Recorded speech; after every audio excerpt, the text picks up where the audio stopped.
Well, there was an unprecedented scene at the U.S. Supreme Court today. Donald Trump became the first sitting U.S. president to attend oral arguments in a case that will decide the fate of one of the biggest and most controversial policies of his second term. Our justice correspondent Ali Rogin has more on the consequential legal debate before the justices. On his first day back in office last year, President Trump signed an executive order seeking to end birthright citizenship, a cornerstone of immigration policy enshrined in the 14th Amendment to the Constitution and affirmed by the Supreme Court more than 100 years ago. The principle is simple. If you were born here, you are a citizen. But now the justices are re-examining the core questions. What makes an American citizen, and who gets to make the rules? For a closer look at today's arguments and legal questions, we're joined now by our Supreme Court analyst and SCOTUS blog co-founder Amy Howe and Amanda Frost, professor of immigration and citizenship law at the University of Virginia. Thank you both so much for being here. You were both at the court this morning, and so was President Trump. Amy, I want to start with you. What was it like in the courtroom with him there? So there's always a lot of security, and it's always a pretty solemn ceremony, but there was sort of an extra layer of security because on top of the Supreme Court police, we also had a lot of Secret Service agents, extra police cars parked outside. In terms of the president's presence himself, it really didn't make that much of a difference. He sort of slipped in about 13 minutes before the argument started, and then he slipped out again shortly after his Solicitor General, John Sauer, finished his time at the lectern. There wasn't sort of an announcement that the president is here or that the president is leaving.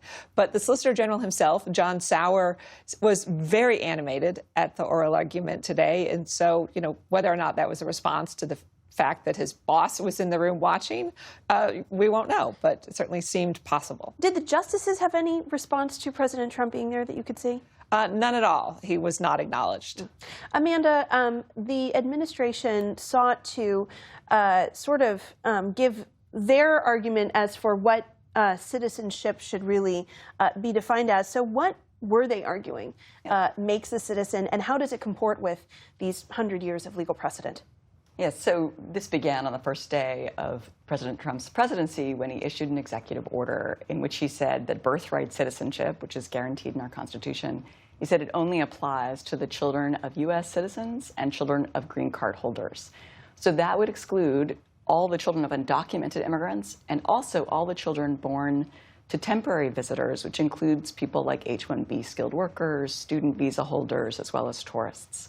So those were the arguments that we saw Solicitor General Sauer make today to try to support that executive order. And what was he trying to justify that on? Was there language based in the 14th Amendment to the Constitution that he was saying indicates that position? So, yes, it all turns. There's this one sentence in the 14th Amendment that said all persons born are naturalized in the United States and subject to the jurisdiction thereof are citizens of the United States. So it all turned on that language, subject to the jurisdiction thereof. And the administration tried to say that language carves out all the children born to those two groups, the undocumented immigrants and the temporary immigrants. Amy, I want to ask you, what stood out to you in terms of what the justices were asking, and did any of them seem particularly skeptical about the argument the administration was trying to make? So one of the things that really stood out was how much time the justices spent discussing an 1898 case called Wong Kim Ark. So the 14th Amendment was intended to make clear that formerly enslaved people and their children were, in fact, U.S. citizens. But the Supreme Court in this Wong Kim Ark case held not only that it protects formerly enslaved people, but that essentially everyone, subject to a few exceptions, is a U.S. citizen. And so both sides in the case are relying on this 1898 decision. The challengers in the case are saying, look, there's this 1898 case that says everyone is a U.S. citizen, and the U.S. government is essentially saying that case was different because the plaintiff in that case, who was born in the United States to the parents who were Chinese nationals, went overseas, tried to come back to the United States. Customs officials said he's not a U.S. citizen. The Supreme Court agreed that he was, but his parents had lived in the United States for a long time. They were domiciled here. And that's different from these temporary workers and people who are undocumented. Yeah. In terms of some of the conservative justices who were skeptical, Justice Neil Gorsuch was skeptical. He said, the 14th Amendment was enacted when we didn't have strict immigration laws. There really wasn't such a thing as undocumented immigrants. And if we looked at whether or not people were domiciled, perhaps a lot of people who are currently undocumented immigrants might, in fact, pass your test. Justice Brett Kavanaugh also seemed skeptical of the government's position. One of the government's arguments is that the United States is one of relatively few developed countries that has birthright citizenship. And he, in essence, said, why should that matter in terms of how we interpret the Constitution? We should interpret the Constitution using U.S. laws, U.S. history. That may be useful as a policy matter, but not how we should interpret the Constitution. Amanda, as somebody who looks very closely at the history of birthright citizenship, what were your main takeaways from the justices' questions today? Yeah, a couple different points. One is Justice Barrett, so more often on the conservative side, she had some really hard questions for the Solicitor General. The Solicitor General had argued that the children of undocumented immigrants are excluded, and he said they couldn't have intended to include the children of undocumented immigrants back in 1868 because no such category of people existed. But in fact, as Justice Barrett pointed out, there had been illegally imported slaves, people that were imported in violation of U.S. law and enslaved in the United States. And she said, of course, we all agree they're citizens, and the Solicitor General agrees the children of those enslaved people are citizens. And aren't they just in the same position? They were illegally present. They certainly didn't want to stay in the United States, and she made that point as well. One other point worth mentioning, and this was both Justice Barrett and Justice Gorsuch, it would be very, very difficult to implement the lines the government was trying to draw. Back in 1868, we didn't have these immigration categories, so how would we determine whether someone was domiciled or not? And that also goes to the original understanding and undermines the government's case.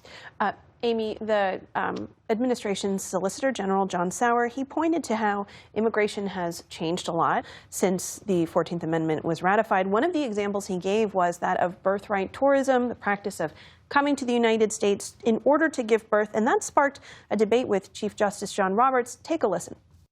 It certainly wasn't a problem in the 19th century.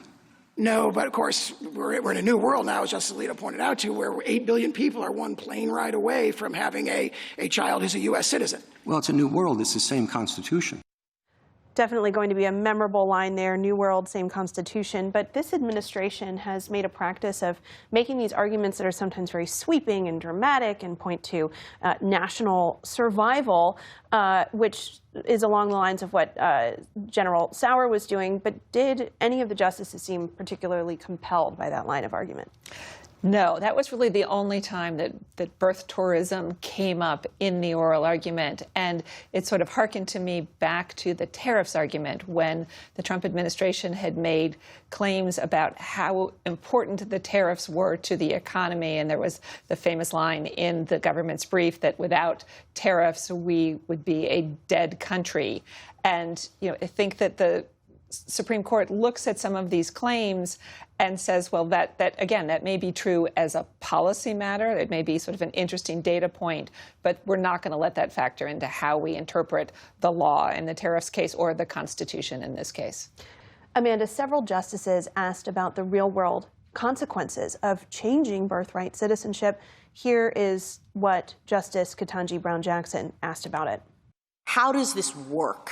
Are you suggesting that when a baby is born, people have to have documents, present documents? Is this happening in the delivery room? How are we determining when or whether a newborn child is a citizen of the United States under your rule? If the court rules in the administration's favor, how transformative could that be? So the consequences of this executive order going into effect would be enormous. So first, it would prevent about 250,000 children each year from gaining citizenship going forward, which they would otherwise have under the previous understanding of the Citizenship Clause. It also would mean that every family who gives birth to a child going forward, and that's 3.5 million families a year, would have to prove their ancestry, their lineage, before their child would be recognized as a citizen. And finally, I think it would change the meaning of what it is to be an American, born in the USA. resonates with people because that's the definition of American. And if this executive order went into effect, it would change that for the nation. Amy Howe, Amanda Frost, thank you so much, both of you, for your insights. Thank you. Support journalism you trust. Support PBS News. Donate now, or even better, start a monthly contribution today.